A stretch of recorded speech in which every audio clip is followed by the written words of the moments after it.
제가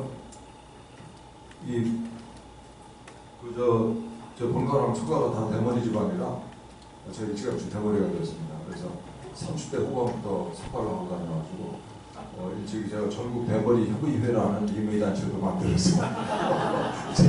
사업이 성장하고 있고 또 세계 조직도 만들고 있습니다. 세계 대머리 연합회가 와가지고 러시아 집장은 저 유명한 프리고진, 그리고 그 러시아의 저 대머리 연합회 고문이 푸틴 대통령.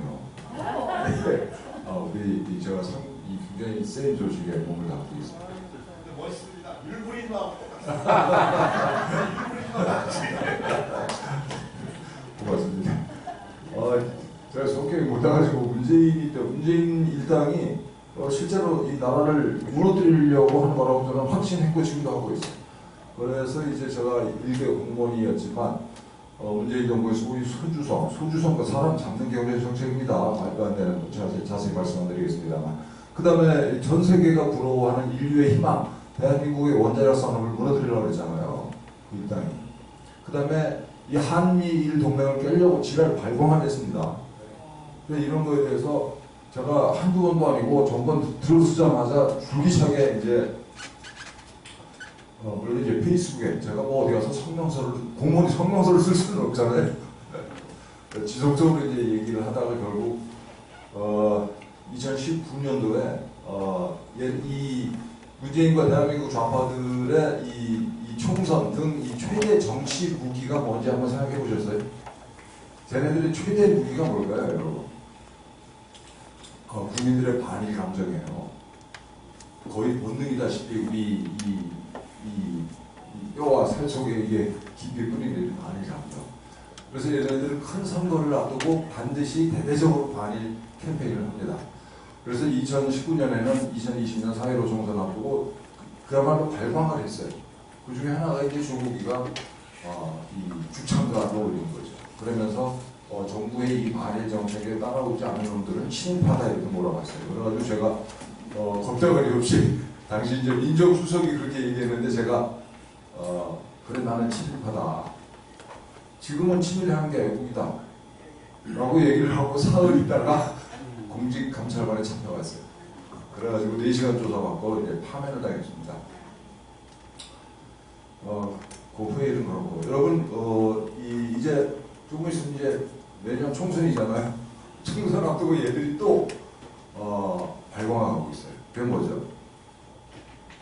네, 후쿠시마 괴담이에요. 네. 중국 공산당이 대한민국 선거에 계속 개입을 하고 있는데 지금도 대대적으로 개입하고 있죠. 그게 뭐죠? 후쿠시마 괴담이에요. 이 후쿠시마 괴담에 저 중국 공산당, 북한, 그리고 대한민국의 더불어민주당과 저 주사파 빨갱이들이 한 몸이 돼가지고 이 후쿠시마 괴담을 퍼뜨리면서 내년 총선에서 친중 세력을 다수당으로 앉히겠다라는 공작을 이제 진행하는 중이죠. 예? 예.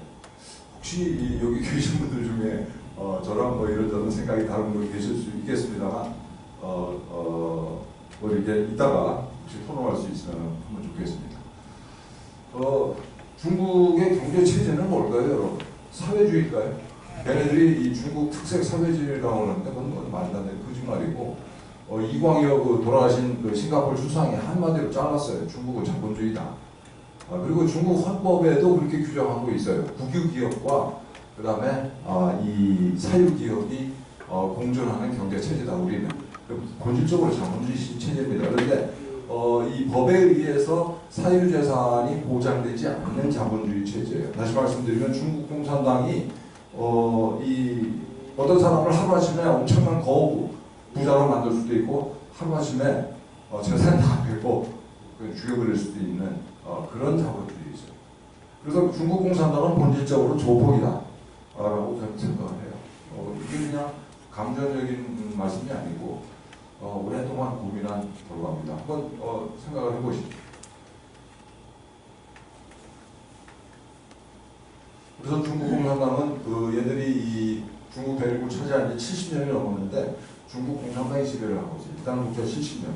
그럼 얼마나 썩었겠습니까? 그야말로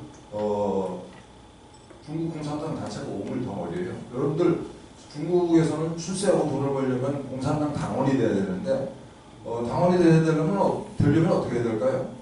시험을 볼까요? 그렇지 않습니다. 이미 당원인 사람들은 추천을 받아야 돼요. 그래야 이제 당원이 될 수가 있어요. 그러면 그 추천을 받으려면 어떻게 해야 될까요? 돈을 쓰고 백을 써야죠. 그래서 당원이 되는 과정부터 아주 너저분하게 시작을 해서 그 다음에 당원이 되고 나서 좋은 보직을 가야 되잖아요. 승진도 해야 되고 그 과정 하나하나가 다 돈과 백이지. 이런 집단이 1억 명이 나머지 13억을 노예로 지배하고 있는 그런 나라가 중국이다 이렇게 보시면 되겠습니다. 제가 좀 과장하는 거 같나요? 어떻습니까? 맞습니다. 그래, 21년 체감을 했습니다. 전혀 과장 아닙니다. 전혀 과장 아니에요. 저는 오히려 지금 시간이 없어서 말씀을 못 드리는데 이것도 훨씬 더 적어요. 그리고 얘네들은 굉장히 호전적이고 침략적인 건데 이게 시진핑을 그렇던 이 중국 공산당 지도부의 선택인지 얘네들이 그런 길을 선택했기 때문에 이렇게 침략적이고 호전적인 건지 아니면 중국 공산당의 본질 때문에 그런 건지에 대해서 한번 생각을 해보시죠. 이따 말씀드리겠습니다. 그래서 얘네들은 굉장히 불안해요. 왜냐하면 70년 동안 지은 죄가 너무나 많기 때문에 불안해요. 그러니까 사람들이 모이는 걸 절대 인정을 안 해요. 중국에서 노동운동하면 어떻게 될까요? 행방불명되죠. 중국에서 이 마르크스 레닌주의 사상 연구회를 만들었다 대학생들이 걔들 어떻게 될까요? 잡혀가요. 모택동 사상 연구회 만들었다 잡혀갑니다. 그 중국 공산당 이런 집단이에요. 그 모든 종교를 탄압을 하죠. 잔인하게. 그리고 심지어는 연예계 아이돌 그룹마저 전부 다 해산시켰어요. 최근에 시진핑이 쓴 것 같아도 무지하게 취약하는 거예요. 정권 기반 자체가. 그리고 마위를 비롯해서 인기 있는 이 기업인들 전부 다 수청해버리고 또 심지어는 다단계 판매업자도 어떻게 될까 겁을 내서 이렇게 탄압하는 그런 집단입니다. 중국 공산당이라는. 그러니까 얘네들이 내리는 결정이 얼마나 불합리하겠어요. 말도 안 돼. 자원을 낭비하는 그런 정책을 오늘 내렸다가 내일 뒤집고 이러는 집단이에요. 그리고 얘네들은 스스로 이 독재를 해야 된다라고 내걸고 시작한 집단이죠. 얘네들은 프롤레타리아 독재. 이 사회주의 이 낙원을 건설하기 위해서는 이 자본가 집단들을 끝까지 근절할 때까지는 프롤레타리아 계급을 대신한 우리 공산당이 독재를 해야 돼. 이게 이 프롤레타리아 독재론, 전위당위론, 레닌의 이 사상이죠. 대놓고 독재를 해야 되겠다라고 시작한 놈들입니다. 이렇게 해가지고 70년 동안 지들끼리 다 헤쳐먹다 보니까 독재가 이루 말할 수 없는 수준이 돼버렸죠. 정말 중국의 중국인으로 태어나지 않은 건 천만다행입니다. 여기 계신 여러분들이라서나 감사해야죠. 그리고 얘네들이 그 50개가 넘는 민족이 살고 땅이 워낙 넓고 인구가 많아가지고 이게 이제 우리는 독재를 해야 된다 이렇게 내면화됐어요. 중국인들 스스로. 우리는 독재하자 하면 나라가 금방 갈라져라고 중국인들 스스로가 생각을 하죠. 일면에 그 타당성이 있는 말이죠. 그래서 얘들이 독재를 안 하면 어떻게 되겠습니까? 공산당이 그동안 저지른 죄가 있는데 이 통제 체제가 좀 풀리면은 공산당 당원들부터 무슨 다 맞아 죽을 거예요. 동네마다. 저희들이 지금까지 저지른 죄악이 수도 많아가지고. 공산당은 해체되고 중국이란 나라 자체가 해체가 되겠죠. 이 중국 공산당은 아까 말씀드린 것처럼 부패 덩어리예요. 정말 이따가 말씀드리겠습니다만 당에 들어갈 때부터 돈과 백을 써야 되는 집단이고 저 말단에 공산당 초급 간부부터 시작해가지고 시진핑과 주변에 있는 놈들까지 변하는 모델이 써본 집단이에요. 이미 해방도 마찬가지. 대표적인 예가 이제 이런 거 지방의 아주 말단 경찰관이 열심히 주민들을 갈취해가지고 돈을 모아서 이거 뇌물 쓰고 해가지고 엄청 승진했어요. 근데 얘가 바친 뇌물이 어디까지 올라갔냐면 이건 이제 그 장점이 몇 년 전 사건이라서 장점이 수석의 최측근 멍제주 중앙정보위원회 이 서기까지 이렇게 뇌물의 고리가 연결되어 있는 사건이 한번 밝혀진 적이 있어요. 이게 그 연합뉴스의 작년에 5월달 기사인데 얼핏 보면 별거 아닌 것 같죠. 근데 여러분 그 나중에 이 파일 다 드릴 테니까 이 기사를 한번 찾아보십시오. 처음부터 이 중국 공산당 총서기까지 얼마나 썩어 문드러진 집단인지를 보여드립니다. 그래서 우리가 이제 이 일국의 청렴한 사람으로 알고 있는 뭐 예를 들면 리커창 총리 지금은 수총됐는데 리커창도 여기서 같이 뒹굴었던 놈이에요. 단 한 놈도 예외가 없습니다. 만약에 여러분 10명이 모인 집단에서 9놈이 도둑질을 하고 하는데 한 놈만 깨끗하다. 그 사람은 어떻게 된 거야?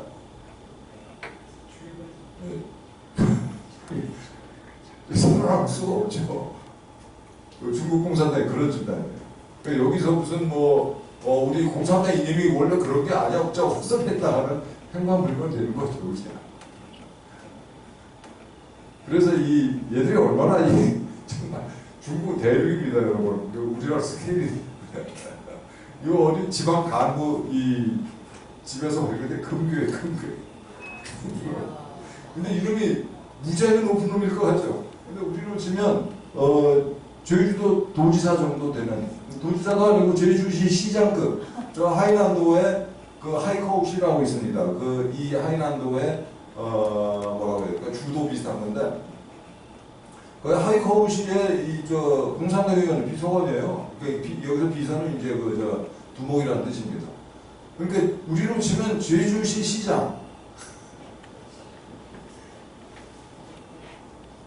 그리고 이놈은 또 슈퍼카만 100대.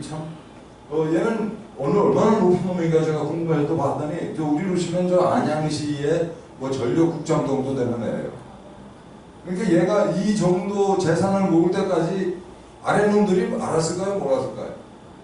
다 알았죠. 열심히 상납했죠. 아랫놈들이. 또 그 국민들을 갈취를 해가지고 얘한테 이렇게 바친 거예요. 그럼 얘가 이렇게 돈을 벌기까지 이 슈퍼카 100대 모을 때까지 위놈들은 알았을까요? 몰랐을까요? 당연히 알았죠. 예. 중국 공산당이 이러지.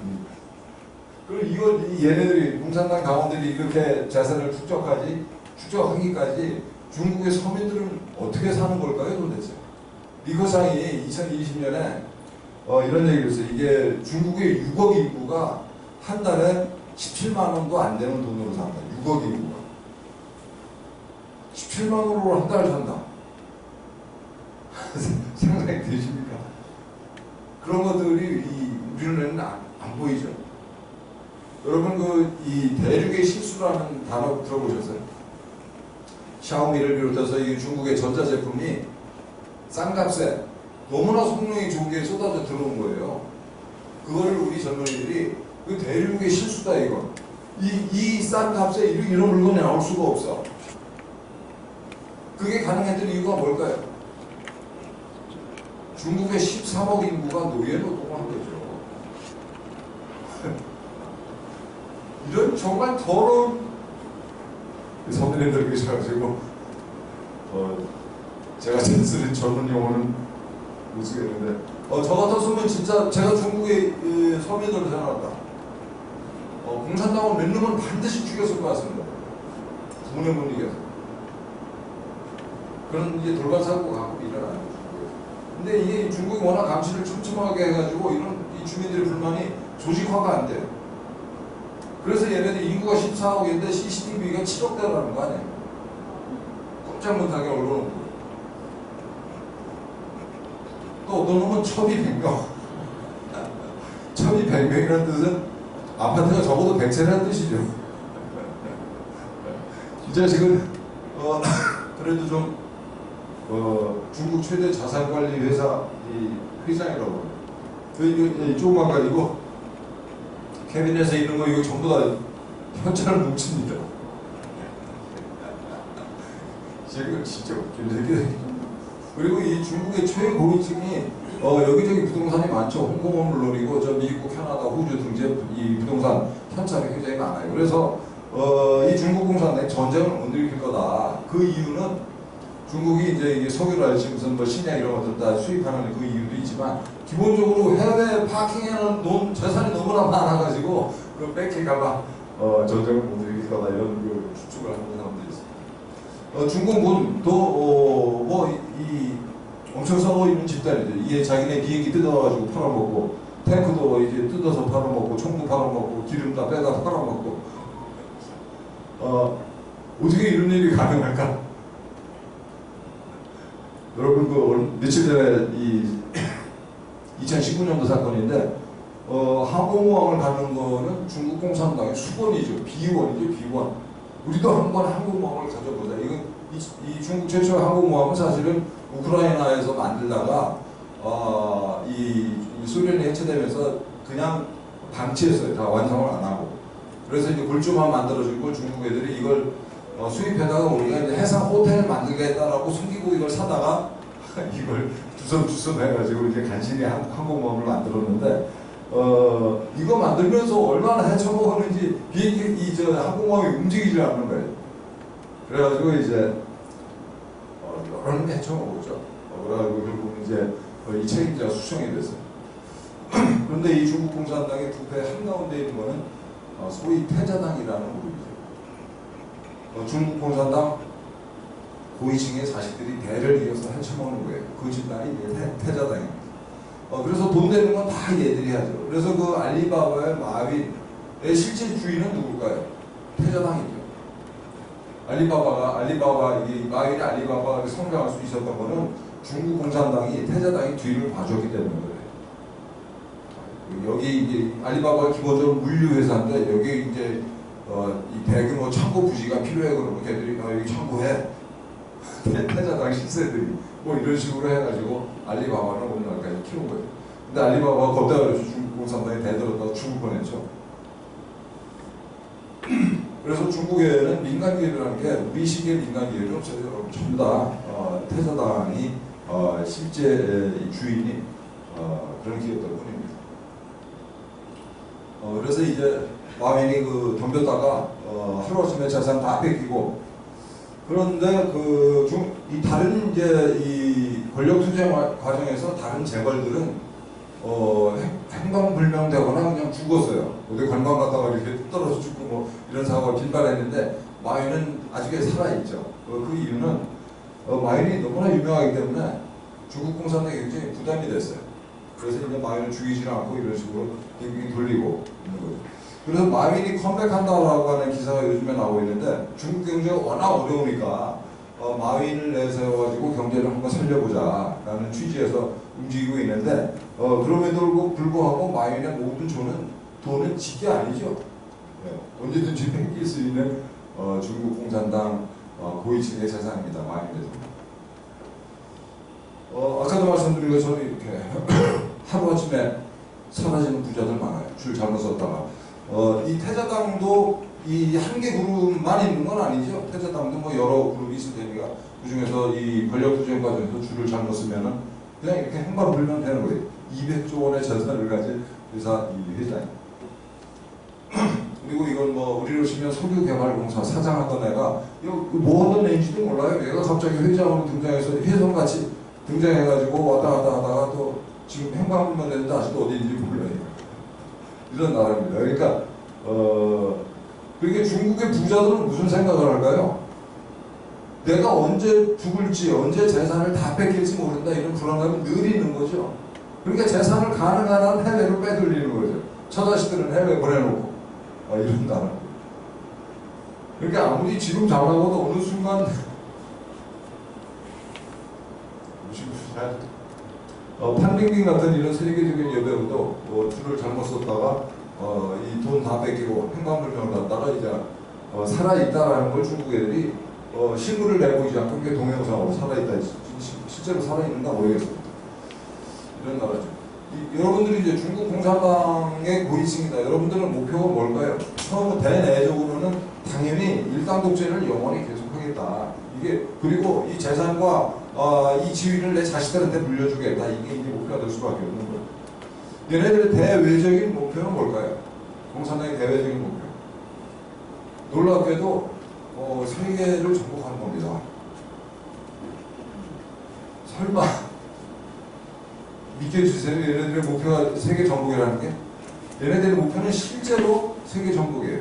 그 이유는 선택을 해서가 아니라 아까도 말씀드린 것처럼 중국共产당의 본질상 얘들은 세계 정복을 누릴 수밖에 없죠. 첫째는 얘들이 실질적으로는 자본주의하지만 공산당의 존재 이유는 뭐예요? 공산당이 일당 독재를 하는 이유는 공산주의 사회를 건설하기 위해서예요. 이 존재의 한계, 우리 공산사회를 건설하기 위해서 전 세계 자본주의 국가, 제국주의 국가들을 무너뜨려야 돼. 이게 존재 이유예요. 첫째. 두 번째는 이제 우리 대한민국은 북한이랑 공존하고 싶죠. 그렇죠. 우리가 그러니까 북한 애들한테 그래 니들끼리 살아. 그냥 따로따로 살자. 우리는 이런 입장일 수 있는데 북한은 그게 가능한가요? 북한은 자유롭고 번영하는 대한민국의 존재 자체가 체제에 대한 위협이죠. 어떤 식으로든 대한민국의 존재가 대한민국 사람들이 어떻게 사는지가 북한으로 계속 흘러들어갈 텐데 대한민국의 존재 자체를 견딜 수가 없는 거예요. 우리가 쟤네들을 뭐 찝쩍거리지 않는다 하더라도 우리는 가만히 있어도 여러분들 홍콩 인구가 겨우 700만에 불과한데 더군다나 홍콩은 중국 입장에서는 황금알을 낳는 거위인데 그걸 그냥 밟아버렸잖아요. 홍콩은 그냥 밟아버렸습니다. 황금알을 낳는 거위를 죽여버렸어요. 왜 그랬을까요? 그 홍콩이라고 하는 자유의 땅에서 이 대륙으로 흘러들어가는 이 자유의 공기 그것 때문에 그래서 이 중국 공산당은 주변에 이 지구상에 자유민주 체제가 존재한다는 것 자체가 위협이에요. 그리고 이제 또 하나가 중화민족, 택도 없는 그러니까 이 아편전쟁 이전까지는 세계 최강이야 우리가. 그건 사실이라고들 합니다. 이런 중화민족주의가 아직도 있어요 얘들은. 더군다나 이제 시진핑이 체제가 불안정하니까 계속 그걸 주민들한테 이제 주입을 시키죠. 우리는 위대한 중화민족이야. 그 영광을 다시 찾아야 돼 라고 계속 생각을 하는 거예요. 이런 이유 때문에 이 중국 공산당은 굉장히 호전적이에요. 그래서 이게 세계 모든 나라를 상대로 해서 공작을 하죠. 대한민국도 물론 치열하게 공작을 하고 있고. 그래서 중국의 민주화가 불가능한 이유는 너무나 간단합니다. 이게 민주화를 하는 순간 공산당 당원들 다 맞아 죽고 첫째. 두 번째는 중국이 해체되죠. 그래서 독재를 계속할 수밖에 없는데 독재를 계속하면 어떤 문제가 발생하나요? 지금의 이 부패상이 점점 더 강화될 수밖에 없죠. 부패하면 장기적으로 이런 시스템이 장기적으로 경쟁력을 잃을 수밖에 없어요. 절대로 미국을 따라갈 수가 없는 거예요. 몰라고 하는 걸 몰라. 그러니까 얘들이 중국 공산당의 선택의 여지가 있는 건가요 지금? 선택의 여지가 없어요. 이렇게 살 수밖에 없는 얘들은. 그래서 조선일보의 이 캐나다의 그 송재윤 교수라는 사람이 연재하는 게 있는데 슬픈 중국이라는 그 연재물이 있는데 한번 찾아서 보십시오. 조선일보에. 중국은 진짜 슬픈 중국이에요. 얘들은 선택의 여지가 없어요. 이렇게 그냥 몰락을 향해서 가는 거예요. 우리 지금 가는 길로 가면 낭떠러지다라는 걸 뻔히 알면서 글로 갈 수밖에 없는 놈들이. 가서 지들끼리 죽으면 다행인데 그렇게 가다가 이제 얘들이 또 거인이잖아요. 얘들이 잘못해서 사고를 칠까봐 그게 이제 굉장히 두려운 거죠. 그래서 이 공산당과 평화공존 이건 불가능합니다. 이게 진짜 망상이에요. 평화공존을 주장하는 놈은 둘 중에 하나죠. 첫 번째 가능성은 물정을 모르는 놈이죠. 머리가 좀 떨어지는 놈. 또 하나의 가능성은 뭘까요? 간첩이죠. 그래서 이 중국 공산당은 그 세계 정세를 이렇게 인식하고 있어요. 미국이랑 전쟁은 불가피하다. 앞으로 온다가 아니고 게다가 지금 전쟁 중이다. 이게 중국 애들의 생각이에요. 지금 전쟁 중이야 우리는. 더 유명한 투키디데스의 함정이라는 게 있잖아요. 기존에 이제 패권 국가가 있는데 새로운 패권 국가가 나타나. 그래서 새로운 패권 국가가 기존의 패권 국가를 업으려고 그래요. 그래서 둘 사이에 전쟁은 불가피하다라는 게 이제 투키디데스의 함정인데 이거 피할 도리가 없죠. 지금 미국이 미국에 만들어서 지금까지 수십 년 동안 유지해온 이 세계 질서를 무너뜨리겠다는 거 아니에요, 중국 공산당.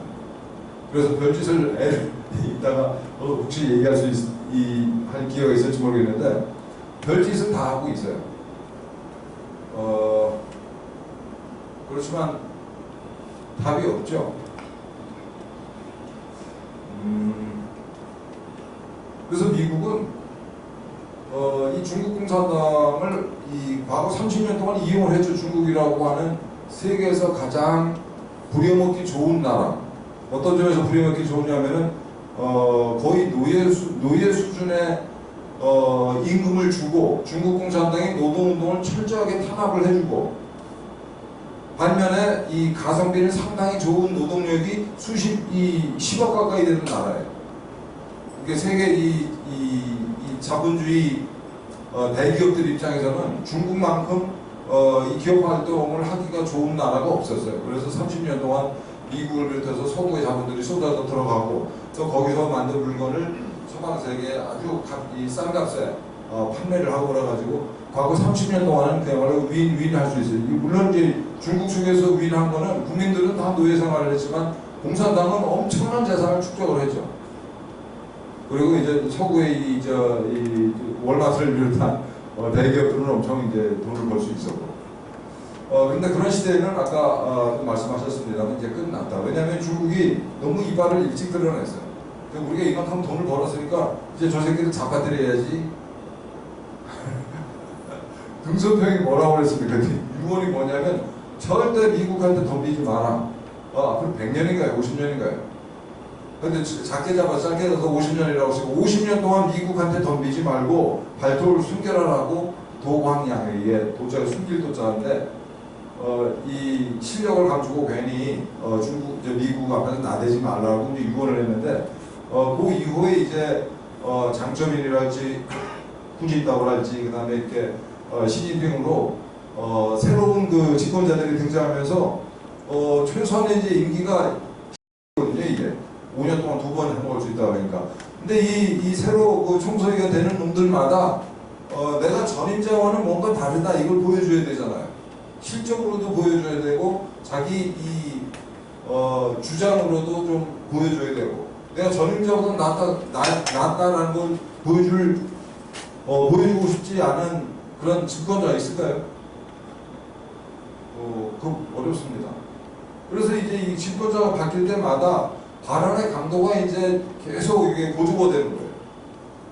그래서 그 후진타오 때만 해도 화평하게 이게 세계 평화를 유지하면서 우리가 일어서자 이런 얘기했다가 시진핑 때 드디어 이제 중국몽 이렇게 이 대국 굴기 이런 식으로 이 톤이 높아지는 거예요.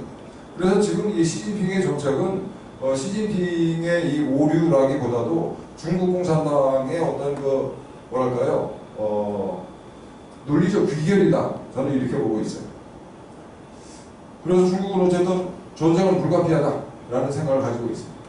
그럼 전쟁을 하는데 어떤 전쟁이냐? 초한전이라고 해서 한계를 초월한 전쟁이에요. 이 단어가 처음 나온 건 1999년인데 말 그대로 한계가 없어요. 윤리, 도덕, 철저히 무시한, 그 다음에 민간인과 군인, 전투 요원의 구별도 없어요. 그리고 전 국민이 군인. 그리고 이게 전시와 평시와 구별도 없어. 이게 중국 14억 인구는 다 군인이고 지금 전쟁 중이고 우리가 생각할 수 있는 모든 수단을 다 동원을 해. 윤리, 도덕, 그 미인계 같은 거는 너무나 고전이죠. 2500년도 더 된 고전. 이렇게 이 초한전이 얘들이 초한전을 펼치고 있다라고 우리가 이제 알아두시면 좋겠고. 그래서 펜타닐이라고 하는 인류 역사상 최악의 마약을 만들어서 애들이 이거를 이제 그 멕시코 그 조폭들한테 넘기죠. 그럼 멕시코에서 이거를 이제 다시 가공을 해가지고 이걸 미국 사회에 퍼뜨리는. 이거 정말 심각한 마약이라고 그러는데 조금만 먹어도 이게 바로 이게 직사하는. 중독성이 너무나 커가지고 일단 중독이 되면은 벗어날 수가 없다고 그래요. 마약이 대체로 그렇지만 어쨌든 이 마약을 미국 사회 저변에 이렇게 뿌리는 식의 공격도 지금 중국이 하고 있다. 중국 공산당은 무시무시한 나라예요. 이 한미일 동맹이라고 하는 틀이 아니면은 우리는 진작에 중국 공산당에 소속이 됐죠. 우리가 사실은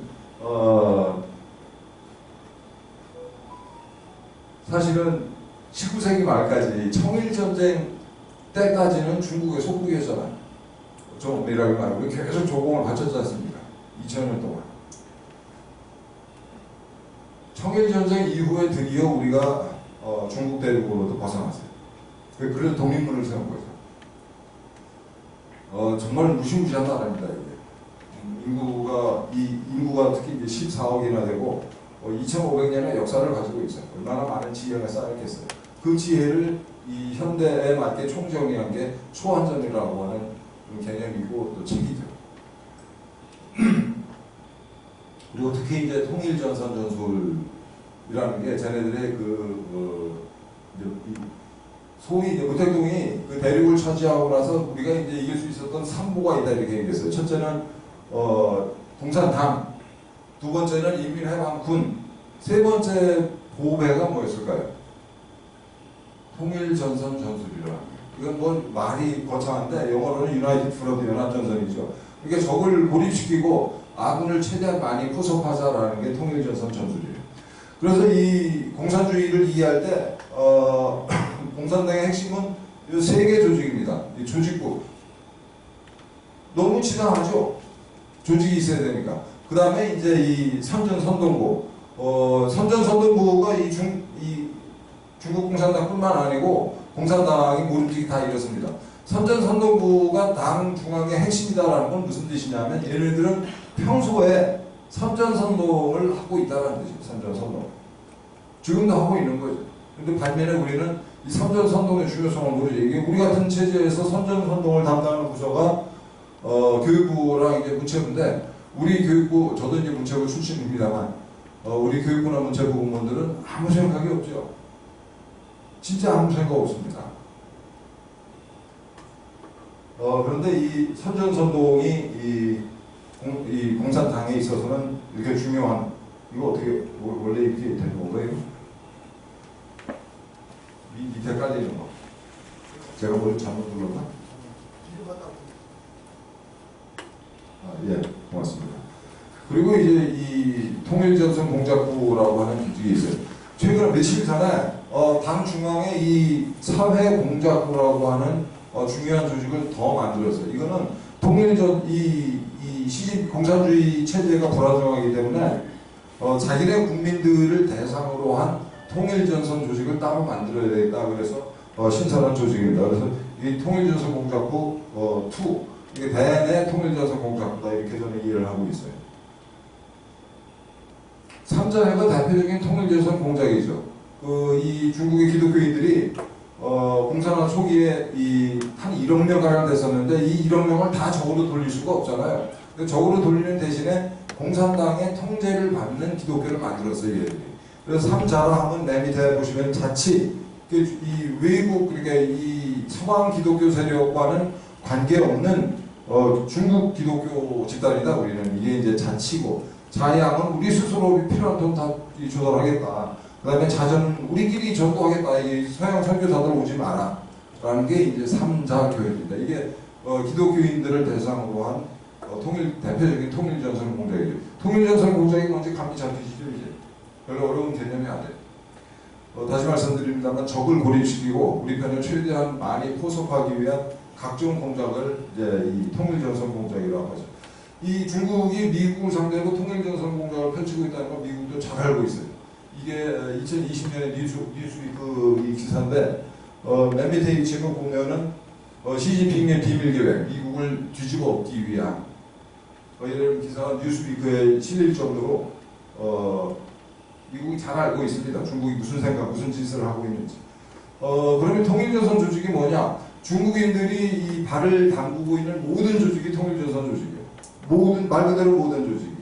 그래서 무슨 중국인 치과의사회, 또 무슨 예를 들면 피츠버그 대학의 이제 중국인 학생회, 또 무슨 이 복건성 이 동향 모임, 또 이 한미우호 교류협회, 경제교류협회, 중국들이 있는 모든 조직은 통일전선 조직이다 이렇게 보는 게 맞습니다, 실제로. 예, 다. 그리고 대표적인 게 이제 공작원이 통일전선 공작의 거점인 거죠. 이 공작원은 공산주의를 내세워 이 공자를 내세워서 중국어랑 이제 중국 문화를 가르친다라는 간판을 내걸고 실제로는 이제 중국 공산당에 선전을 하는 공작소죠. 그래서 이 얘네들이 하는 역할은 친중 인맥을 양성하는 거예요. 그래서 이 공작원에서 이 쓸만한 똑똑한 애가 열심히 중국 공산당이 가르치는 걸 따라오면은 걔를 중국으로 스카우트합니다. 스카우트 해가지고 이제 석사 학위도 주고 계속 장학금 줘서 박사 학위도 주고 그래서 한국으로 내보내죠. 그래서 한국의 대학 교수도 만들고 또 뭐 여기 취직도 시키고 그래가지고 한 30년을 내다보고 친중 세력을 대한민국 곳곳에 바꿔놓겠다 하는 게 공작원의 목적이죠. 또 하나는 그 우리나라에 중국인 유학생이 한 6만 7천 명가량 들어와 있는데 얘네들이 중국이라는 나라에 살다가 한국에 와보니까 너무 다르잖아요. 그 얘네들이 이상한 생각을 먹을 수가 있어요. 우리도 좀 자유 중국을 만들어 보자라는 엉뚱한 생각을 하는 애들이 나올까봐 걔들이 이제 감시하는 역할을 하고 당연히 뭐 정보 수집도 하고. 공작원은 중국 공산당이 엄청 중요하게 생각하는 기관입니다. 이 통일전선 공작의 핵심이고, 이 공작원 책임자가 누구냐면은 이제 정치국원으로서 이제 통일전선 공작부장을 겸임하는 정치국원이 중국 공산당에 25명밖에 안 돼요. 이 정치국원 중에서 시진핑을 비롯한 상무위원들이 7명입니다. 이 하나하나가 사실은 대통령급이죠. 우리로 치면. 굉장히 높은 이 지위가 꽤 오랫동안 중국 외교부 부장을 했던 왕이가 최근에야 정치국원이 됐어요. 그 정도로 높은 이 벼슬이 정치국원이라는 겁니다. 그래서 정치국원이 이제 공작원을 책임지고 있다. 그런데 이제 이 통일전선 공작부가 이게 실제 다 하는 거지만 표면적으로는 이제 교육부 소속으로 돼 있어요. 중국이 하는 게 다 이런 거죠. 이건 이제 시진핑이가 2010년도에 호주에 그 멜버른 그 공과대학 가가지고 그 공작원이 현판식 하는 거. 이렇게 이 중국의 최고위층이 해외 순방을 하면은 꼭 공작원을 들러가지고 이 관계자들 격려를 하고 자기네들이 이 공작원을 얼마나 애지중지하는지 그 표시를 합니다. 공작원은 이 전 세계 모든 나라에 500가 이상 있었는데 미국을 비롯해서 이제 다른 나라들이 전부 다 눈치를 챘어요. 이게 공작소구나. 그래가지고 이제 한때 118개였던 미국의 공작원이 6월 말 현재 7개로 줄어들었고 나머지 7개도 아마 금년 중에 문을 닫지 않을까 이렇게 생각합니다. 우리나라가 지금 세계에서 제일 많아요. 39개 공작원이 있습니다. 세계 최초의 공작원이 2004년도에 저 서울 강남역에 가면은 서울 공작 아카데미라는 그 중국어 학원이 있는데 그게 세계 최초의 공작 학원이에요. 중국 애들이 그걸 만들어가지고 한번 돌려본 다음에 한국에 여러 군데 만들고 해외에다 쭉 이걸 만들었죠. 그리고 현재로서는 22개 대학이 있고, 이거? 예. 신기하네. 22개 대학이 있고, 심지어는 이제 중고등학교에까지 이 공작원들이 이 따리를 틀었습니다. 중국 애들이 우리를 얼마나 이 탐을 내고 있는지를 알 수 있는 증거가 이 공작원에 주는 거죠. 그래서 이 신기하게도 중고등학교에도 이렇게 공작원이 뿌리를 내리고 있고, 공작원은 이제 형식상으로는 이렇게 돼 있어요. 이 공작원 총무 교육부 소속에 여기서 우리나라 이 대학과 중국의 대학을 자매 결연을 맺어줍니다. 그리고 이제 우리 측의 부담은 아무것도 없어요. 이제 빈 교실 몇 개만 내주면 돼요. 강습실이랑 사무실로 이제 빈 교실 뭐 2-3개 내주고 그걸 이제 이 학원으로 꾸미는데 필요한 모든 돈은 중국 공산당에 다 되죠. 그리고 연간 운영비, 그 다음에 강의 교재, 이게 전부 다 중국 공산당에 다 갖다 대고 우리는 부담이 하나도 없어요. 그러니까. 그리고 이 강사들도 중국 공산당에 선발해서 교육해서 배치하고 교육 과정에 대한 우리의 결정권은 전혀 없어요. 만약에 그렇기 때문에 여기서는 중국 공산당이 좋아하는 얘기들만 읽고 쓰고 얘기할 수 있는 거죠. 중국 공산당이 싫어하는 거는 입 밖에 낼 수가 없어요. 만약에 우리 측 대학에서 예를 들어서 홍콩제를 얘기해보자 한번. 혹은 뭐 이게 1989년에 천안문 그 사건에 대해서 얘기해보자. 이걸 입 밖에 내는 순간 계약 끝. 근데 그럴까요? 그럴 용기 있는 대학이 우리나라에 있나요? 없습니다. 저 외국의 대학교 같은 경우에는 몇 년도인지 모르겠는데 중국 측에서 한 20억을 학교에 주었어요. 학교 도서관 그 개축하는 집 어디다 쓰라고. 그리고 교수들한테 주는 돈도 얼마인가요? 보이지 않게. 그리고 이런저런 학술 교류를 빙자해가지고 우리 교수들을 계속 중국으로 불러들여서 접대를 하고. 지금 이 공자학원이 만들어진 지 15년 내외 됐는데 각 대학에 이게 뿌리를 내린 공자학원들이 15년 동안 얼마나 많은 놈들이 여기 넘어갔겠습니까? 어느 한 대학도 이 문제 제기를 한 놈들이 없어요. 대학 사회가, 한국의 대학 사회가 대학 교수 놈들이 얼마나 썩어 있는지를 알 수 있는 증거지. 공자학원의 존재라는. 그래서 여기서는 그 천안사 때 홍콩 얘기랄지 대만 티베트 위구르 뭐 파구르 이 파르공 문제랄지 또 중국 이 공산당이 싫어하는 얘기는 말 그대로 여러분 입 밖에 낼 수가 없어요. 그 대신에 이제 이 중국을 미워하는 이런 얘기들만 계속 공부를 하는 거죠. 중국이 50개 넘는 민족이 평화롭게 며칠 전에 그 도서관 그 제가 장관을 모셨던 의원이 티베트에 가가지고 티베트의 이 민족에 대한 탄압은 아주 몇십 년 전의 얘기고 지금 평화롭게 잘 살고 있다 이따이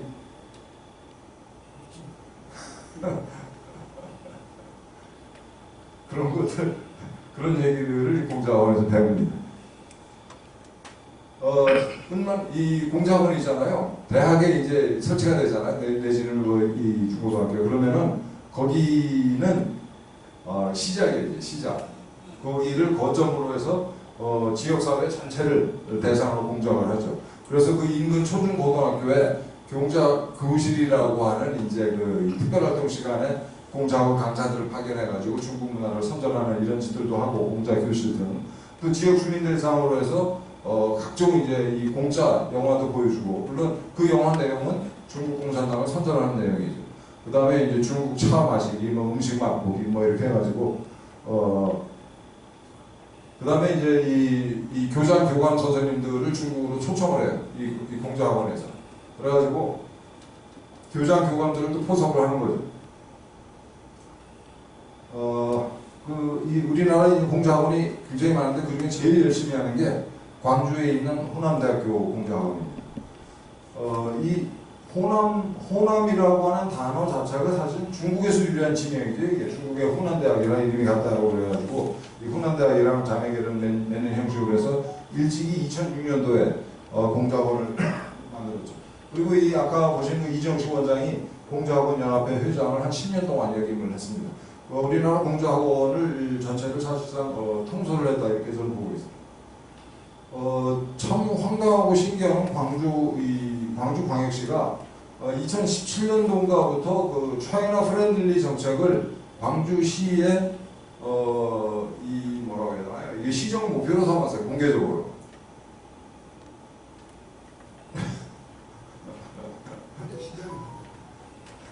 시장이 윤장현.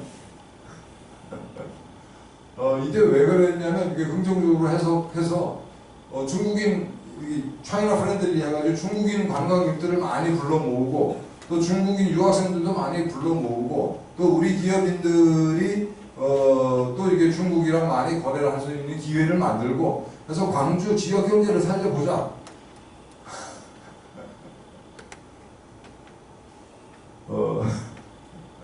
이 비슷한 생각을 했던 사람 또 하나 있는데 생각 혹시 나세요? 네, 최문순이죠. 엄청나게 거대한 그 차이나타운을 만들어가지고 글로 중국인들 불러 모아서 거기서 나오는 돈 가지고 강원도 경제를 좀 살리죠. 그러니까 중국한테 우리의 운명을 맡겨서 좀 잘 살아보자. 그래가지고 만든 게 이제 광주광역시가 지금도 있습니다. 차이나 센터라고 하는 오프라인 건물이 있어요. 그리고 이렇게 이제 홈페이지도 있죠. 지금도 있습니다. 그리고 이 차이나 센터에 이제 이 차이나 센터 운영은 그 아까 말씀드린 호남대학교 공자학원이 하고 있어요. 그러니까 호남대학교랑 광주광역시 중국공산당이 아주 밀접하게 엮여 있는 걸 알 수가 있어요. 그리고 심지어는 광주에 그 예전 총영사관이 있어요. 영사관이 호남대학교 소유 건물에 세를 들어 있습니다. 정말 깊이 유착이 되어 있어요. 네, 이렇게 중국 공산당 호남대 광주시 참 지역사회가 거의 한 몸이 되다시피 제가 한번 생각을 해봤습니다. 이 중국 공산당이 왜 이렇게 광주에 집착을 하는 걸까? 우선 공작하기가 좋다. 이 광주의 그 일각이라고 믿고 싶습니다만 어쨌든 반대한민국 정서 가 이 중국 공산당이 활동하기 좋은 토양이 아니겠는가 이렇게 생각을 하고, 그 다음에 이제 광주시 스스로 차이나 프렌들리 정책을 하고 있으니 뭐 더할 나위가 없죠. 그 다음에 유사시의 서해안의 이제 군사 전략적 가치 아직도 염두에 둔 게 아닌가 그런 생각을 하고 있어요. 그래서 이 중국 공산당이 광주를 비롯해서 전남북을 특별히 타겟팅하고 있다. 저는 이렇게 굉장히 우려스럽게 보고 있습니다. 이 중국이 미국에서도 그런 짓을 하고 있어요. 샌프란시스코 일대를 얘네들이 이제 해방구로 이미 만들었습니다. 근데 지금 샌프란시스코 굉장히 피폐하고 있죠.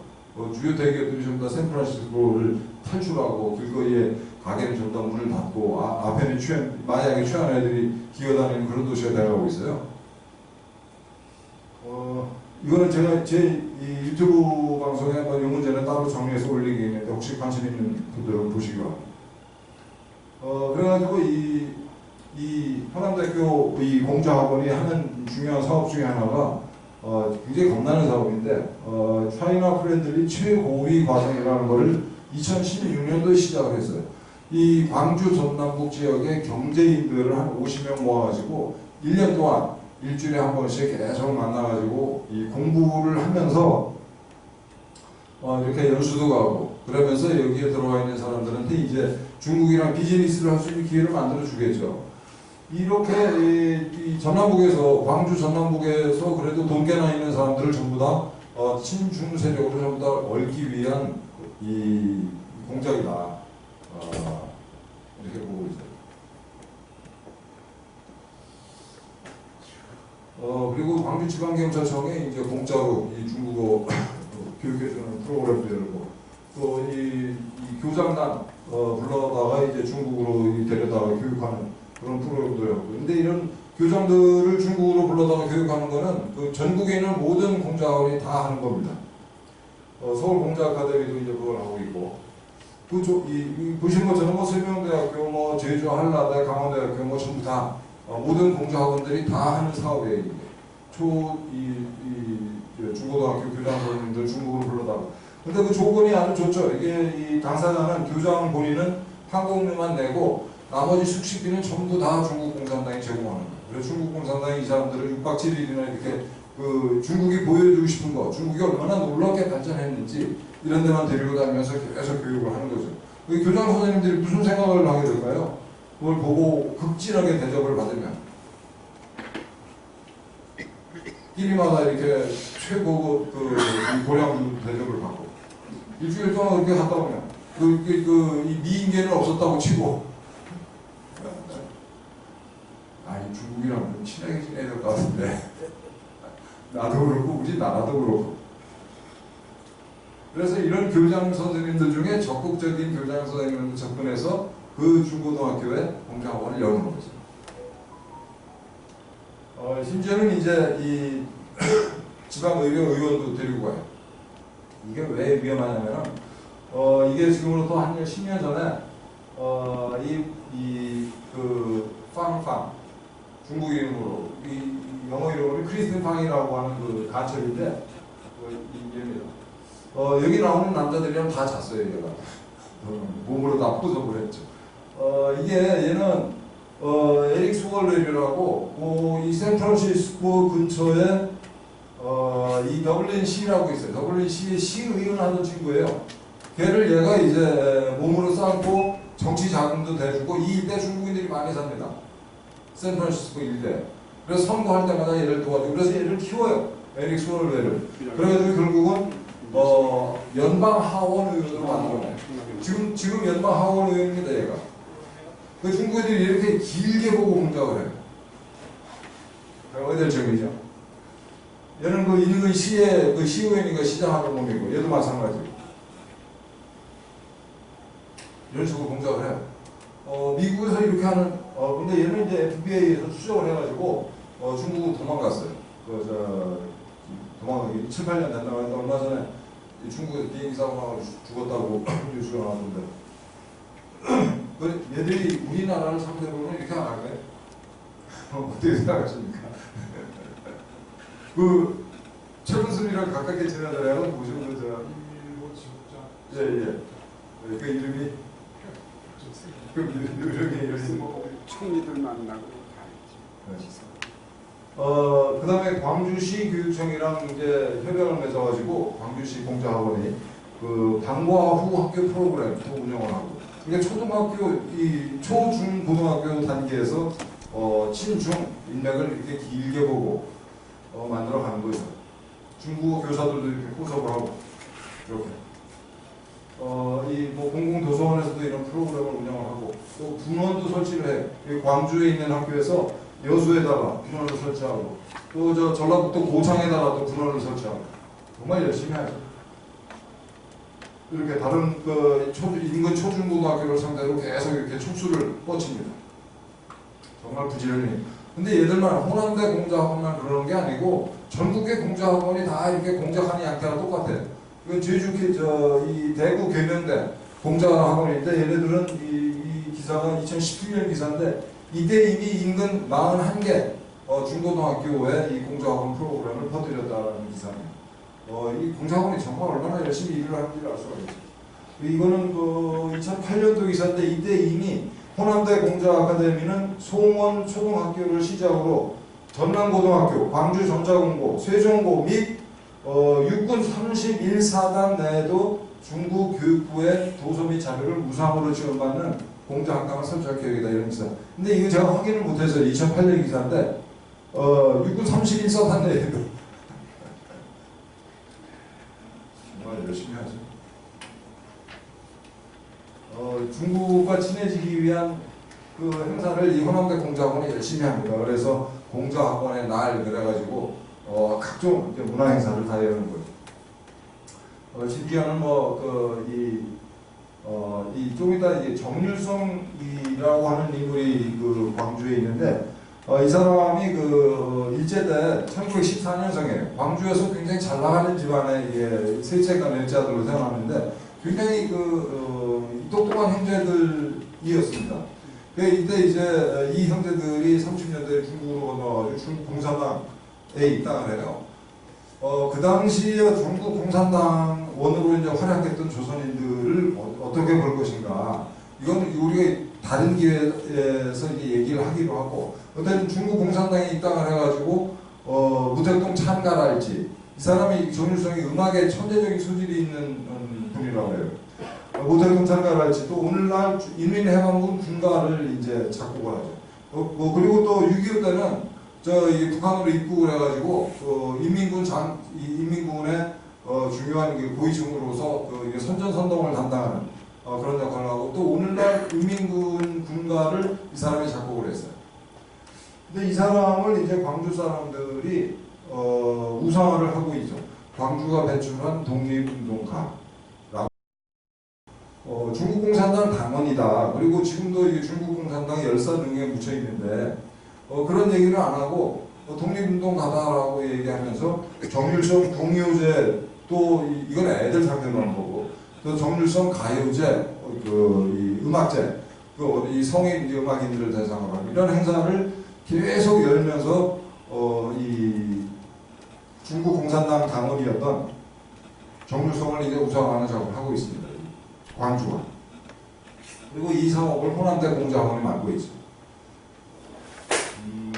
그래서 이 광주에 가면은 정률성 로라고 있어. 우리나라 이 서울에 보면은 을지로 충무로 이런 거 있듯이 광주에 가면은 정률성 로라고 있습니다. 여기 이제 이 중국 애들이 이거 만들어가지고 보내줬어요. 그래가지고 이거 정률성을 이거 설치를 했는데, 저는 이제 광주 사람들이 이런 식으로 자기네 2세, 자기네 아이들한테 이런 식으로 친중국 공산당 정서를 심어주는 거에 대해서 한번 생각을 해봤으면 좋겠어요. 이게 그렇게 하는 게 과연 자기 자식들한테 잘하는 건지. 중국 공산당은 그야말로 인류 역사상 최악의 악마적인 집단인데, 또 미래가 이 절벽으로 떨어져 죽을 나라인데, 중국 공산당이라고 하는 체제 자체가. 또 인권주의는 얼마나 하고 있어요. 인류의 적이에요, 말 그대로 인류의 적. 그런 집단을 위해서 싸웠던, 노래를 만들었던 이 정일성이라는 인간을 우상화하고 나아가서 이를 통해서 중국 공산당에 대한 호의적인 생각을 갖게끔 애들을 키우는 게 이건 뭐 부모로서 할 짓이 아니죠, 이거. 제가 광주 시민 같았으면, 제가 여기, 제가 하는 단체, 이 공작원 실체알리기 운동본부라는 단체에서 여기 2번 갔었습니다. 이 앞에. 가가지고 이제 기자회견하고 성명서 발표하고. 제가 광주 사람 같았으면 이거 나서가지고 부셔버렸어요, 벌써. 광주 사람들 정말.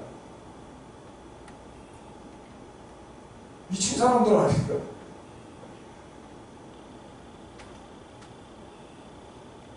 위대한 독립운동가를 이렇게.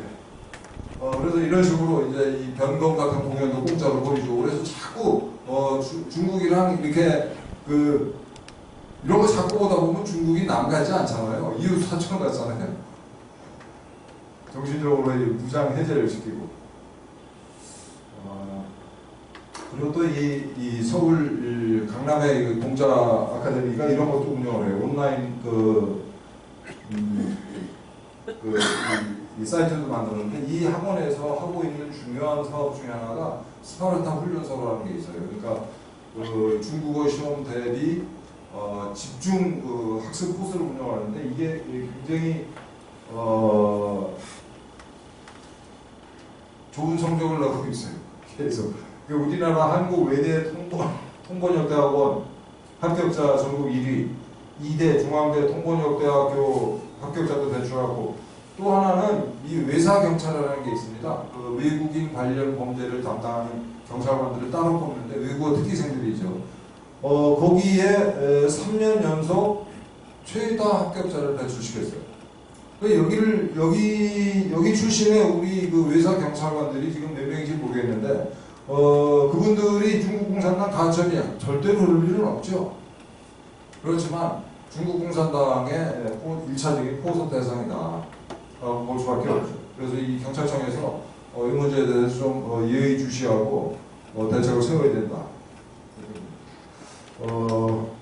정말 굉장히 열심히 하고 있어요. 여기 원장이 이렇게 말을 했습니다. 중국어 잘 배우는 비결 뭘까요? 무조건 중국을 좋아해야 된다. 중국어를 잘할 수 있는 비결입니다. 여러분도 중국어 잘하고 싶으시면 무조건 사실은 중국 공산당을 좋아해야 됩니다. 또 차이용 공작원이라고 해가지고 우리나라 대교 그룹에서 중국 측이랑 손잡고, 중국은 여러분 중국 공산당이 일사불란하게 지배하는 나라예요. 그래서 거기는 우리는 중앙과 지방이 있지만 거기는 그런 게 없습니다. 당에서 다 하는 거예요. 민간이라는 게 있을까요? 민간이라고 하는 영역이 중국에 그건 없죠. 아까도 말씀드렸습니다만 민간 단체랄지 무슨 민간 회사 이런 거 전부 다 중국 공산당 지배를 받는 그런 집단입니다. 그렇지만 이제 중국의 미래는 우리로선 다행히도 매우 내부적으로는 뭐 온갖 문제가 이게 켜켜이 쌓여가지고 그야말로 13억에 해당하는 노예 취급을 받고 있는 중국인들은 계기만 주어지면 폭발할 거다라고 확신하고 있어요. 근데 워낙 감신망이 촘촘해가지고 이게 이제 이 파편화되는 바람에 그렇게 이제 안 되고 있을 뿐이에요. 외부적으로는 미국을 비롯해서 전 세계가 중국 공산당의 전체를 눈치채고, 중국 공산당에 대해서 기본적으로는 중국을 포위해서 목을 졸라서 고사시키겠다. 이게 미국의 1차적인 전략이에요. 그런데 이제 그 과정에서 목을 졸리고 있는 중국 공산당이 전쟁을 일으킬 수가 있잖아요. 그때 대비해서 군사적으로 포위하자. 이게 미국의 전략입니다. 전 세계적으로 이 중국은 적이다 라는 인식이 확산되고 있죠. 그래서 심지어는 나토가 이 서태평양까지도 진출을 해야 된다 이런 얘기가 지금 나오고 있잖아요.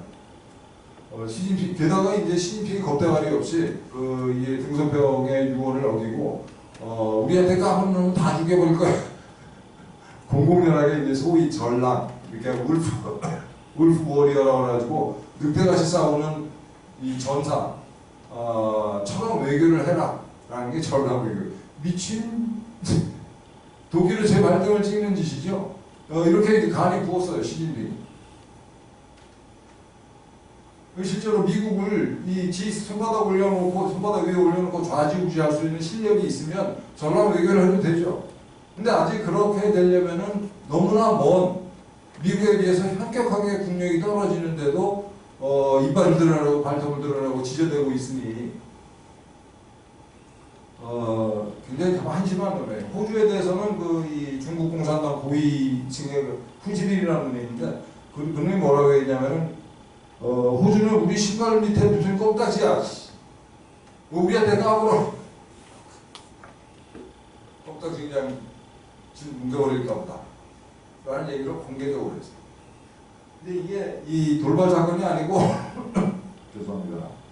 다른 나라에서 계속 이런 짓을 했어요. 이거는 이게 프랑스에 있는 중국 대사가 있다 소리를 했어. 프랑스의 한 연구원이 전략연구재단, 이게 아마 국립연구 시설일 텐데, 여기 연구위원회에 대해서 이게 어린 불량배 미친 하이에나, 저거를 프랑스 말로 뭐라고 표현했는지 모르겠는데, 어감이 어떻습니까? 여러분, 어린 불량배, 미친 하이에나, 어감이 잘 안 느껴지죠? 이거 이제 우리말식의 용어로 이렇게 바꿔서 해야 어감이 전달이 될 텐데, 다른 데서, 이거는 또 이제 이 슬로바키아, 에서는 슬로바키아 연구소 소장한테 이메일을 보냈어요. 이 공자홍 원장님. 너 밤중에 잠은 잘 자냐? 밤길 조심해. 이렇게. 이런 게 전람을 이거죠. 미친 짓을 하고 있는 거죠. 또 며칠 전에, 우리나라에서는 며칠 전에 싱하임이 이재명 불러다 뭐라고 그랬습니까? 더불어민주당 이 유튜브로 생중계하는 가운데 싱하임이 총독처럼 이렇게 다리 벌리고 앉아가지고 한국 사람들 줄 잘 서야 돼.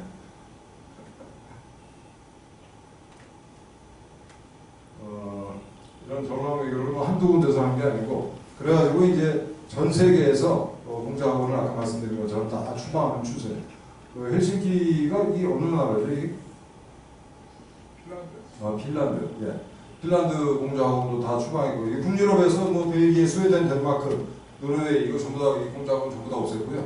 아까 말씀드린 것처럼 미국에서는 118개에서 지금 7개나 남았고, 다 지금 추방하고 있습니다. 미국에서는 이제 그건 아마 전부 다 추방하려고 지금 필요한 입법 조치를 좀 하고 있고, 영국이 영국 수상되기 전에 자기가 수상되면 다 없애야겠다고 했었는데, 수상되고 나서 지금 머뭇거리고 있는 거예요. 이거는 이 포린 팔러시라고 하는 미국의 외교 정책을 다루는 이제 잡지에 권위 있는 잡지 2021년 기사인데, 이 기사 내용은 아주 간단합니다. 이게 뭐냐면, 지금 미국이 지금 중국을 밟지 않으면 나중에 우리가 당한다라는 얘기예요. 아주 중국에 대한 긴장감, 경계심을 적나라하게 노출시키는 그런 겁니다. 그래가지고 이제 국제 공급망에서, 예를 들어서 고급 기술, 반도체를 중심으로 해서 고급 기술들은 중국에 들어가는 걸 철저하게 막고 있죠, 미국이. 그리고 심지어는 중국산 제품의 시장마저도 서서히 이제 틀어막고 있어요. 아까도 말씀드린 것처럼 목을 조르고 있는 거죠. 그리고 이제 펠로시 전 하원 의장 같은 경우에는 중국이 그렇게 즐겁을 하는 대만을 현직 하원 의장 신분으로 찾아가가지고 거의 선전포고에 준하는 얘기를 했어요. 중국은 일국양제 약속을 수료등에 던져버렸다. 티베트, 신장에서도 소수민족 대량 학살을 자행하고 있다. 선전포고죠. 이게 미국의 그림입니다. 그리고 금년 초에 미국에서는 미국 하원에 중국 공산당 특별위원회라고 하는 이 특별위원회가 말 그대로 만들어졌어요. 이거는 미국의 민주당과 공화당이 그야말로 초당적으로 합의를 해서 만든 위원회인데, 이걸 보면은 중국을 밟아야 된다라는 생각에 미국에는 여야가 없다라는 걸 알 수가 있죠. 이 독일을 비롯한 다른 나라도 마찬가지입니다.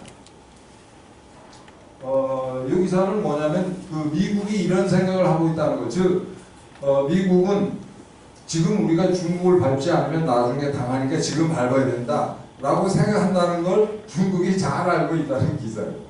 서로 이렇게 생각을 하고 있습니다. 그런데 며칠 전에 옐런 그 미국 재무장관이 그 중국을 찾아가지고 뭐 무릎을 일부 신문에 따르면 무릎을 꿇었다는 등 뭐 그 관계를 다시 호전시키기로 했다는 건 말짱 개소리입니다. 미국이 지금 이 중국에 대해서 요구하는 건 지금 전쟁을 하면 안 된다. 전쟁을 하지 말자라는 얘기가 첫째고, 두 번째는 이 중국 경제와 미국을 비롯한 다른 나라 경제가 너무나 밀접하게 연결되어 있는데 이걸 지금 잘라버리면 너도 손해고 우리도 손해야. 그러니까 이걸 서서히 풀자 라는 얘기를 통보를 하러 간 거죠. 그래서 무슨 뭐 관계가 다시 호전된다는 말도 안 되는 얘기입니다. 그러니까 이 미국과 이 중국이 서로 너를 죽이지 않으면 내가 죽는다는 생각을 하고 있는데 그걸 그 과정을 서서히 가져가는 사람, 특히 미국이 그런 생각을 하고 있는 거예요. 그래서 미국에서는 뭐 이런 얘기도 나오고 있어요. 중국은 지금이 이제 꼭지야. 지금부터 내리막길이다. 근데 중국 애들도 그걸 알아. 중국 지도층도. 이제 우리는 내리막길이다. 그럼 여기서 중국 애들이 이 지도부가 무슨 생각을 할 것인가? 더 내려가기 전에 한 판 벌리고 내려갈 건지, 아니면 그냥 순순히 이대로 내려갈 건지를 고민할 것이다라는 거죠. 우리가 앞으로 계속 망가질 텐데, 그래도 한번 그게 겁이 난다라는 그걸 겁을 낸다라는 미국이 이제 핵심에서 그런 기사. 의외로 이런 기사도 뭐 얼마 전에 나왔어요. 중국은 너무 약해가지고 타이완을 쳐들어갈 수도 없어 사실은. 이 중국이 며칠 전에 5월달에 그 중국 최초로 민항기를 띄웠죠. 민간 항공기를 띄웠잖아요. 그 민간 항공기 그래서 중국 애들이 대대적으로 선전했는데 그 엔진을 비롯해서 핵심 부품은 전부 다 물론 미제 등기 의제입니다. 나머지만 이렇게 그 중국 애들이 조립을 해가지고 비행기를 띄웠는데 거기 중국 고위층이 탔을까요? 안 탔을까요? 중국 고위층은 한 놈도 안 탔습니다. 네. 이륙하기 전에 거기서 뭐 사진 찍고 뭐 요란하게 난리치고 그냥 서민들만 태워서 띄웠어요. 시험 뭐 하다 떨어질 수가 있잖아요. 자기들도 아는 거죠. 이 기대에 어긋나지 않게 벌써 고장나가지고 지금 수리하고 있다는 거예요. 그럼 우리는 어떻게 할 것이냐?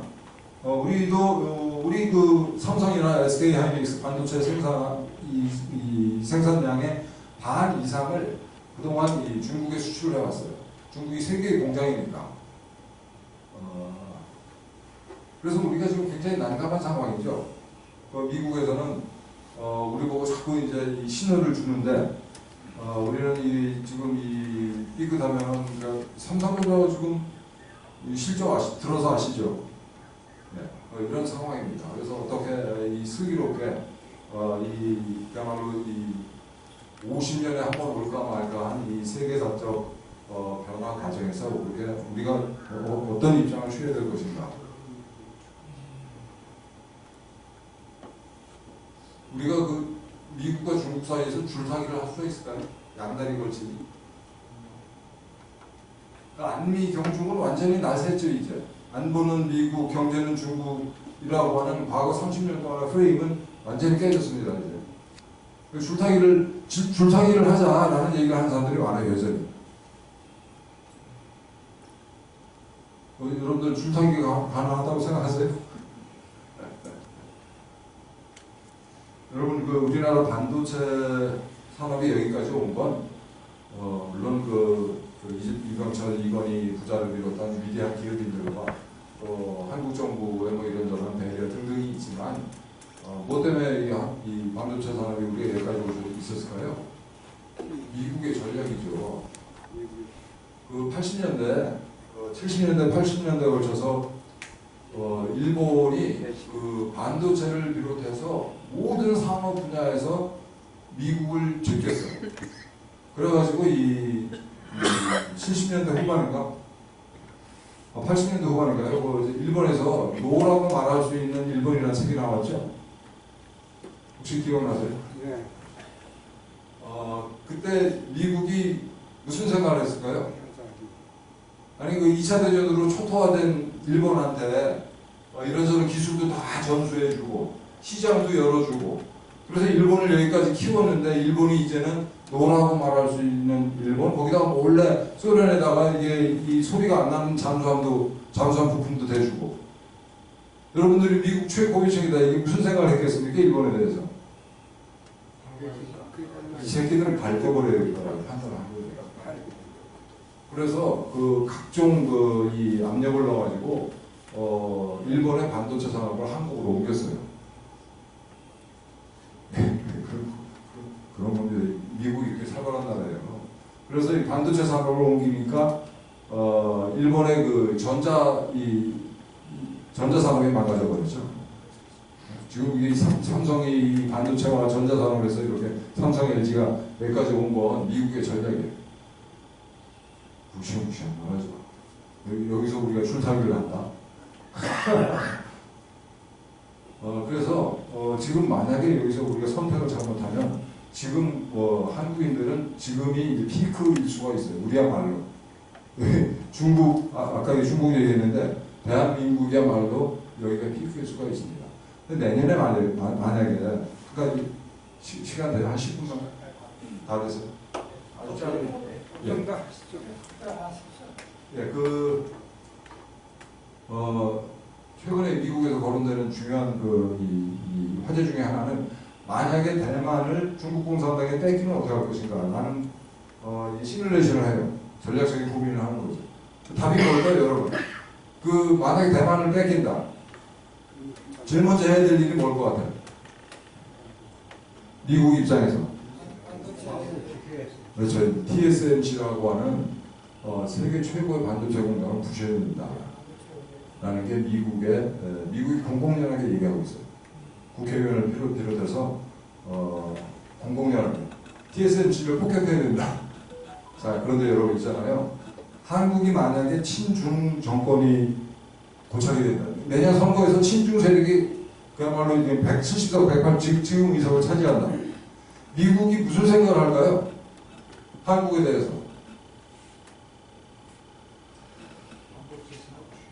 네.